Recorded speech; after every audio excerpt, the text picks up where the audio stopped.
David, thank you for joining us. Let's kick off with the earnings results we've had so far to these Japanese lenders. What is your assessment?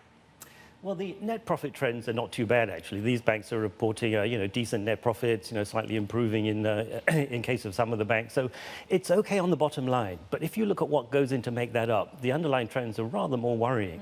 The net interest revenue is generally down. We're seeing that the revenues were slightly lower for these mega banks. So, and that's against the background of Abenomics, where there's this optimism about the Japanese economy. But, frankly, we're not seeing loan growth in Japan, and interest margins there are coming down. So their profits in their domestic banking business are actually still under pressure, despite this hype about Abenomics. So what we're seeing is lower profits in their domestic business, partly offset by overseas business doing better. So where they have sort of significant overseas operations, particularly MUFG, that's helping earnings.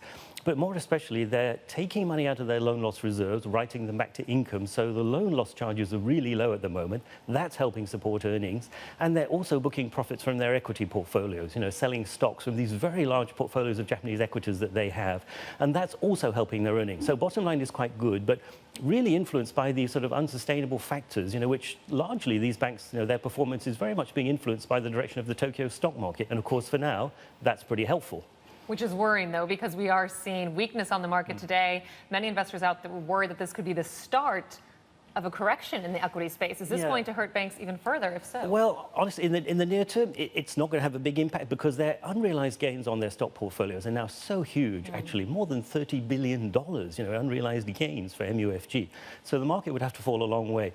But from a credit perspective, and of course, we are fundamentally credit analysts. I do remember many, many years ago as a young analyst when I started looking at Japanese banks, at the peak of the bubble, at that time, they had such huge unrealized gains on their stock portfolios. People were saying, why shouldn't the Japanese banks be rated AAA? What could go wrong for them with these huge unrealized gains? Well, kind of that was a lesson on how it's not always safe to rely on unrealized stock market gains to support your profits and also to support your capital because, the Basel rules, the so-called common equity tier 1 ratios, these are also inflated by the unrealized gains on securities. So the Japanese banks are very pro-cyclical now. Their fortunes are very much linked to the stock market in a way which is not entirely healthy, I would say, from a viewpoint of a credit analyst.